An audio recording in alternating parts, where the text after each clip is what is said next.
কিন্তু ভালো কথা তুমি টসব বিল্লালে সাহায্য করছো না, কিন্তু তুমি তাইলে ভিডিও ওখানে করলা। প্রশ্ন হচ্ছে কি আমরা সুনামগঞ্জের মানুষের সাথে অতটুকু তুমি কোনো মানুষের অনুপ্রেরণা হইতে পারো না, কারণ যে এই মানুষটা কইলে আমার বাড়ি যদি সেও আয় আমি খাফনের টাকাও দিয়ে দিতে পারি না, এই মানুষ কিসের অনুপ্রেরণা? আর সুনামগঞ্জের আমরা বাই গেছো, আপনার বাইরে অপমান কইরা দিছো, ভিডিও করছো, টাকা ইনকাম করছো, ভিউ ব্যবসা করছো, কিন্তু তাইলে হেল্প করছো না।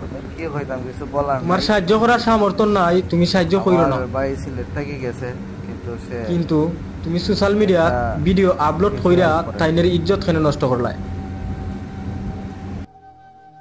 যদি তুমি হেল্প করতাই তাইনের মনে মানাইতে পারলানি যে বাইটা আমার হেল্প করছে, তাই অফারও কইয়া গেছলা।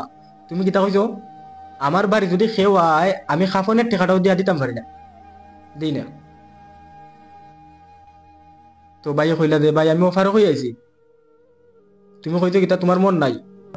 আমি নিজেও এখন মধ্যবিত্ত, বা আমরা টিমও যারা আছেন তারাও কিন্তু মধ্যবিত্ত, তারারও এতটা সমর্থন নাই।